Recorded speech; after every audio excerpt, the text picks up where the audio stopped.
Lovely students. So in my previous lecture हमने अपना breathing mechanism पढ़ लिया था। ओके, ब्रीदिंग मैकेनिज्म में आप मुझे कमेंट सेक्शन में लिख के बताएंगे कि फोर्सफुल एक्सहेलेशन के टाइम पे कौन सी मसल्स पार्टिसिपेट करती हैं। ओके, आप मुझे कमेंट सेक्शन में लिख के बताएंगे। आज हम पढ़ेंगे pulmonary volume and pulmonary capacities के बारे में। Pulmonary volume and pulmonary capacities, ये टॉपिक जो है आपका बहुत इंपॉर्टेंट है आपके सभी कॉम्पिटिटिव एग्जाम्स के लिए। यहाँ से क्वेश्चन अराइज ही होते हैं, मतलब ये आपका रेस्पिरेटरी सिस्टम का मोस्ट इम्पॉर्टेंट टॉपिक है। इसको ध्यान से समझिएगा, जो एक बार समझ गया उसको ये चीज़ क्लियर हो जाएगी। ठीक है, देखिए पल्मोनरी वॉल्यूम क्या होता है। जो भी आपकी लंग्स में एयर जो प्रेजेंट है, वॉल्यूम ऑफ एयर है जो भी, उसी को हम पल्मोनरी वॉल्यूम कहते हैं एक तरह से। ठीक है, जो भी गैसेज हैं आपकी, आप जो इंस्पायर कर रहे हो नॉर्मल कंडीशन में, एक्सपायर कर रहे हो, उस टाइम पे जो वॉल्यूम ऑफ एयर है इन योर लंग्स, उसी को हम कहते हैं pulmonary volume. And pulmonary capacities क्या होती हैं, जब हम पल्मोनरी वॉल्यूम का एडिशन करते हैं तो उसी से आपका पल्मोनरी कैपेसिटी निकलता है। ठीक है, अब ये क्या क्या होते हैं, कितने टाइप के होते हैं पल्मोनरी वॉल्यूम आपके रेस्पिरेटरी सिस्टम में। ठीक है, उसको पढ़ेंगे। देखिए, पहला है आपका टाइडल वॉल्यूम। ठीक है, जहाँ पर मैं कहूँगी दिस इज़ इम्पॉर्टेंट, वहाँ पे आप नोट डाउन करते जाइएगा। What is tidal volume. Tidal volume जो होता है, जैसे आप रेस्ट के टाइम पे हो, ठीक है, रेस्ट सिचुएशन में हो, इस समय नॉर्मल कंडीशन में जो टोटल वॉल्यूम ऑफ एयर जो इनहेल कर रहे हो और जो एक्सहेल कर रहे हो, ठीक है, जो total number of volume of air आप इनहेल कर रहे हो, एक्सहेल कर रहे हो ड्यूरिंग योर रेस्ट कंडीशन, उसी को हम कहते हैं टाइडल वॉल्यूम। ठीक है, तो मैंने लिख पे रखा है amount of volume of air inhaled and exhaled. ठीक है, inhaled and exhaled at the time of rest, that is called tidal volume. ये आपके 2021 में यूपीटीजीटी के बायोलॉजी वाले पेपर में शायद पूछा गया था ये क्वेश्चन। इन पीजीटी में भी ये क्वेश्चन कई बार एराइज किया गया। ठीक है, तो this question is very very important. ये क्वेश्चन पूछता है व्हाट इज़ टाइडल वॉल्यूम और आपका डेफिनेशन लिख के आता है पूरा। ठीक है, तो अमाउंट भी आपको यहाँ पे पता होना चाहिए। टाइडल वॉल्यूम का अमाउंट कितना होता है, इट्स 500 ml। ओके, तो ये भी नोट डाउन कर लीजिए आप लोग। डिफिनीशन भी इम्पॉर्टेंट है आपका, और ये वॉल्यूम जितना है आपका ml में कितना है टाइडल वॉल्यूम होना चाहिए, वो भी आपका इम्पॉर्टेंट है। ओके, तो टाइडल वॉल्यूम जो होता है दो, मतलब आपका टाइडल वॉल्यूम आपके रेस्पिरेटरी सिस्टम में डिस्ट्रीब्यूट हो जाता है, जिसमें से आपका 500 में से 350 ml आपका एल्वियोली के पास चला जाता है। जो गैसेस एक्सचेंज होता है, एल्वियोली में ही गैसेस एक्सचेंज हो रहा है, तो एल्वियोली के पास जाता है, उसी को हम कहते हैं वेंटिलेशन वॉल्यूम। वेंटिलेशन वॉल्यूम, क्योंकि यहाँ पे एक्सचेंज वाला पोर्शन आता है, इसलिए इनको वेंटिलेशन वॉल्यूम कहते हैं। ठीक है, कितने अमाउंट में, 350 ml। ठीक है, एंड अपार्ट फ्रॉम दिस, जो एक्सचेंज जोन में जा रहा है, कुछ आपका वॉल्यूम ऑफ एयर जो है रेस्पिरेटरी रिजर्व्स होंगे, मतलब जो खाली जगह होंगी, कंडक्टिंग जोन्स जो होंगे, मतलब एल्वियोली आपकी क्या होती है, सबसे लास्ट पार्ट है रेस्पिरेटरी सिस्टम का, जहाँ पे गैसेस एक्सचेंज होगा, वहाँ पे कितना जा रहा है आपका 350 ml। ठीक है, क्या जा रहा है आपका वेंटिलेशन वॉल्यूम वहाँ पे रहता है, और 150 ml कंडक्टिंग जोन में ही रह जाएगा, रेस्पिरेटरी ट्रैक्ट में इधर उधर जाके चिपक जाएगा। That is called anatomically dead space. Anatomically dead space कितना अमाउंट इन करेगा, 150 ml। Okay, I hope this will be clear to you what is tidal volume and what is the ventilation volume and anatomically dead space volume. Okay, अब देखिए, अब मैंने आपको बताया था कि पल्मोनरी वॉल्यूम में एक फॉर्म होता है आपका इंस्पिरेटरी रिजर्व वॉल्यूम, सेकेंड है जो है, सेकेंड नंबर पे इंस्पिरेटरी रिजर्व वॉल्यूम। अब नाम से ही क्लियर है आपका कि जब आप फोर्सफुली इनहेल कर रहे हो, जैसे आप अनुलोम विलोम करते हो, उस टाइम पे फोर्सफुल इनहेलेशन होता है। ठीक है, तो जब फोर्सफुल इनहेलेशन कर रहे हो तो जो एक्स्ट्रा एयर अंदर आ रही है आपके लंग्स में, उसको हम क्या कहते हैं, इंस्पिरेटरी रिजर्व वॉल्यूम। ठीक है, तो extra air inhale during forceful inhalation होगा कि एक्सहेलेशन, इनहेलेशन, क्योंकि आप इंस्पायर कर रहे हैं, यहाँ पे इंस्पिरेटरी सिस्टम है, फोर्सफुल इंस्पायरेशन या इनहेलेशन लिख लो, इनहेलेशन। ठीक है। इसका वॉल्यूम कितना होता है 2500 से, this is very very important, आपको वॉल्यूम का अमाउंट पता होना चाहिए, 3000 ml, ठीक है। तो आप जो भी इनहेल कर रहे हो फोर्सफुल इनहेलेशन के थ्रू, एक्स्ट्रा एयर जो अंदर जा रहा है आपके लंग्स में, वो वॉल्यूम क्या होगा, इंस्पायरेटरी रिजर्व वॉल्यूम। थर्ड चलते हैं, आपका अमाउंट आपको याद रखना है दिमाग में, क्योंकि यहीं से कैलकुलेशन निकलती है, कैलकुलेशन बेस्ड भी कभी कभी क्वेश्चन आपसे पूछ लिए जाते हैं। एक्सपायरेटरी रिजर्व वॉल्यूम क्या होता है, जैसे इसका उल्टा हो जाएगा, एक्सपायरेशन फोर्सफुल एक्सेलेशन के टाइम पे जो आप एक्स्ट्रा एयर बाहर निकालते हो, ठीक है, तो इसको लिख लीजिए, air goes out, air goes out या एक्स्ट्रा एयर गोज आउट, जो एक्स्ट्रा एयर बाहर जाएगी, extra air goes out during forceful acceleration होगा कि इनहेलेशन, यस एक्सेलेशन, क्योंकि आप एक्सपायर कर रहे हो बाहर की तरफ, ठीक है। तो दिस इज कॉल्ड क्या, this is called expiratory reserve volume. मैं आपको एकदम इजी वे में बता रही हूँ, एकदम समझा के, कि आपको एकदम क्लियरली चीज़ें समझ में आ जाए, ठीक है। इसका अमाउंट कितना होता है, अप्रॉक्स 1100 से 1200 ml इसका वॉल्यूम होता है, ठीक है, एक्सपायरेटरी रिजर्व वॉल्यूम का। अब आपका लास्ट है residual volume. What is residual volume, देखिए, जब भी आप फोर्सफुल एक्सेलेशन कर रहे हो तो ऐसा नहीं है कि जितना भी एयर आपके लंग्स में प्रेजेंट है वो सारा बाहर आ जाएगा, ऐसा नहीं होगा, ठीक है। तो जो एक्स्ट्रा एयर आप निकाल रहे हो उस टाइम के बाद भी, मतलब फोर्सफुल एक्सेलेशन के बाद भी आपकी रेस्पिरेटरी ट्रैक्ट में कुछ वॉल्यूम ऑफ एयर रह जाता है, उसको हम रेसिडुअल, मतलब बचा हुआ, ठीक है। तो उसमें जो रेसिडुअल एयर होगी उसी को हम कहेंगे रेसिडुअल वॉल्यूम, मतलब फोर्सफुल एक्सेलेशन के बाद से भी जो एक्स्ट्रा एयर आपके बच जाएगा इन योर रेस्पिरेटरी ट्रैक्ट, उसको हम कहते हैं रेसिडुअल वॉल्यूम ऑफ एयर, ठीक है। Air remain in lungs even after forceful exhalation.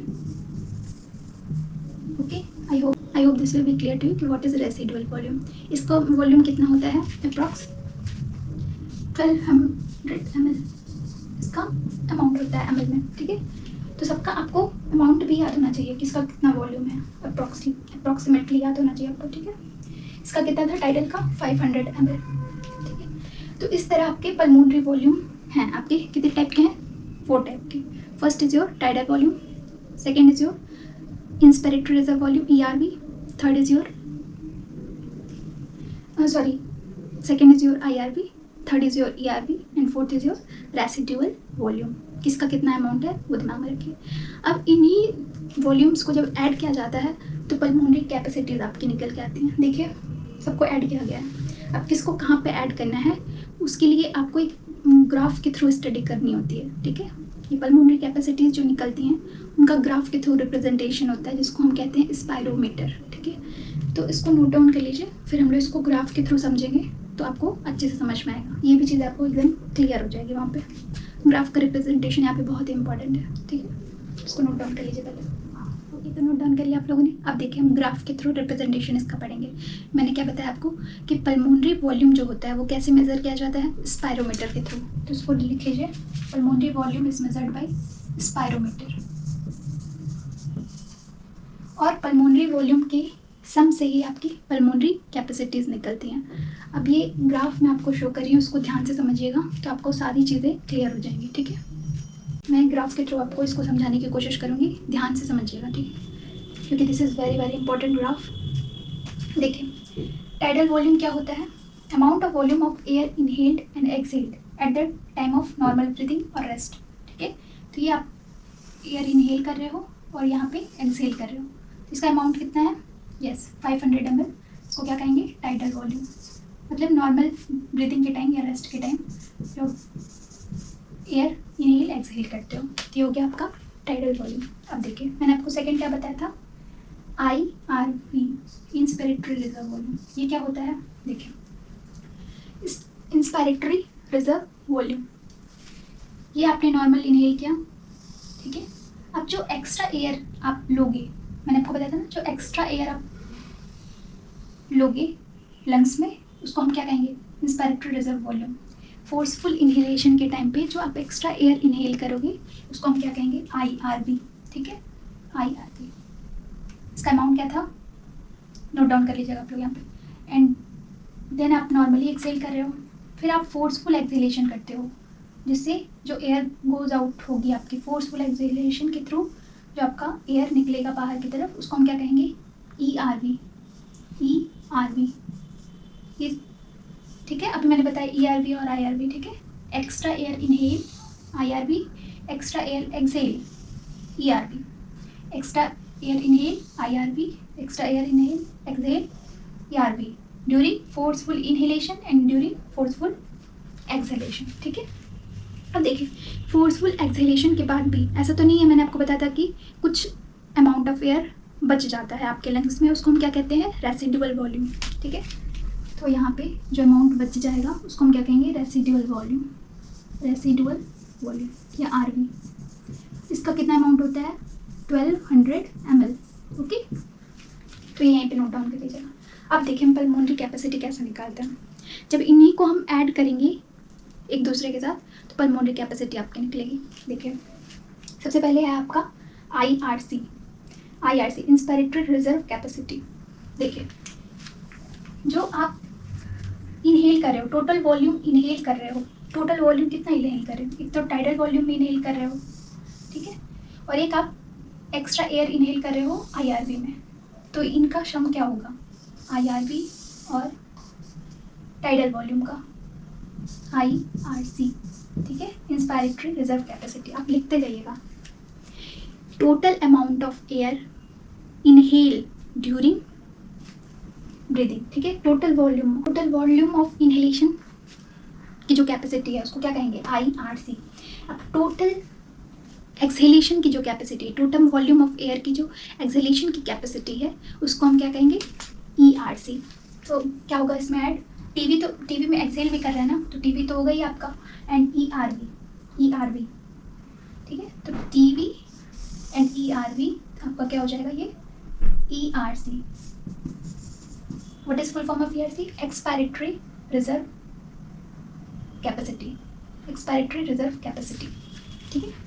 ठीक है, या EC भी बोल सकते हो इसको, एक्सपायरेटरी रिजर्व कैपेसिटी या एक्सपायरेटरी कैपेसिटी, इंस्पायरेटरी कैपेसिटी, कुछ भी बोलो। ठीक है, तो ये होता है आपका क्या, टीवी प्लस ERV हो गया। अब देखिए FRC क्या होता है, व्हाट इज FRC।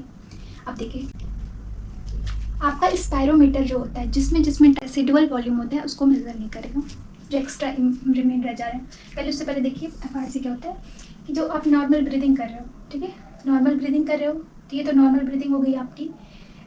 ठीक है, नॉर्मल ब्रीदिंग करने के बाद से जो आपका वॉल्यूम बच जाता है टोटल एक्सेलेशन के टाइम पे, total amount of air remain in lungs after normal acceleration, total amount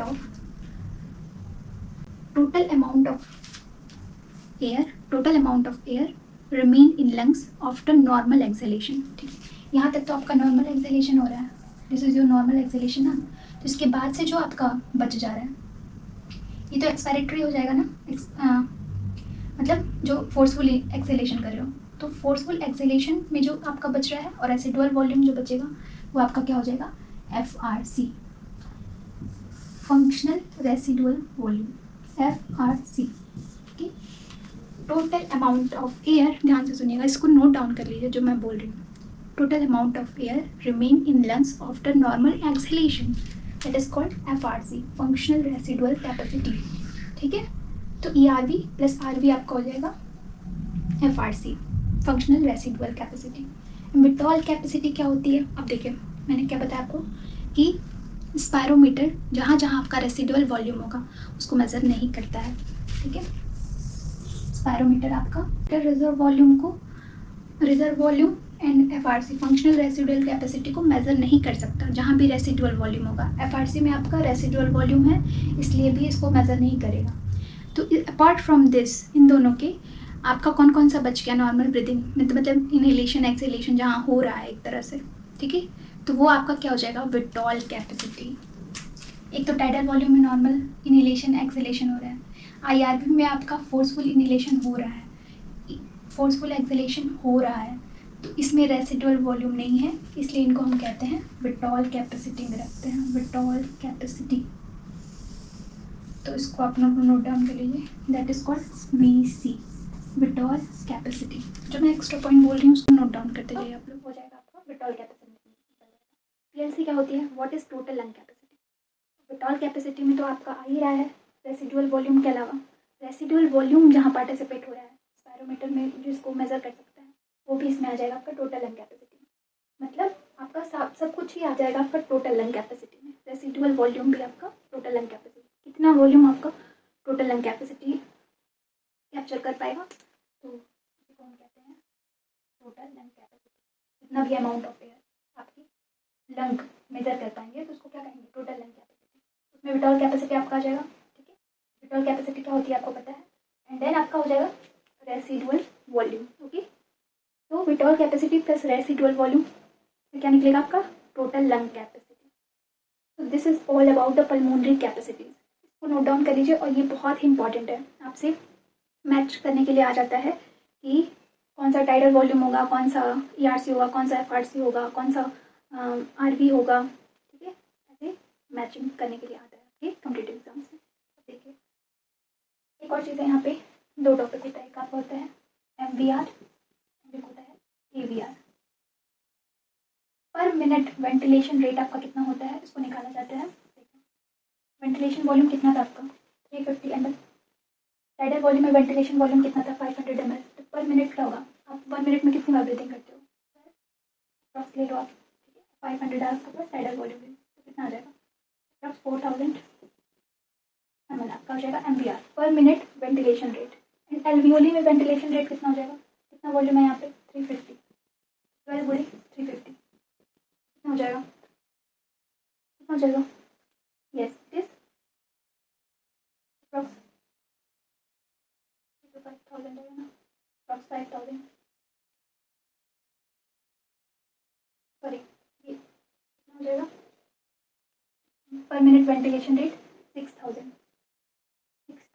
ml पर मिनट वेंटिलेशन रेट। एल्वियोली में वेंटिलेशन रेट कितना हो जाएगा, 350 ml है ना, 12 इंटू 350 अप्रॉक्स 50। तो ये है आपका एल्वियोली वेंटिलेशन रेट एंड पर मिनट वेंटिलेशन रेट। ये भी आपसे कभी कभी एग्जाम्स में पूछ देते हैं। तो that is all about the pulmonary volume and pulmonary capacity. मैंने आपको एकदम ईजीएस्ट वे में बताया है। I hope this will be clear to you. मिलते हैं नेक्स्ट वीडियो में नेक्स्ट लेक्चर के साथ। अगर आपको कुछ चीज़ समझ में नहीं आती तो आप मुझे कमेंट सेक्शन में लिख के पूछ सकते हैं। मिलते हैं नेक्स्ट वीडियो में।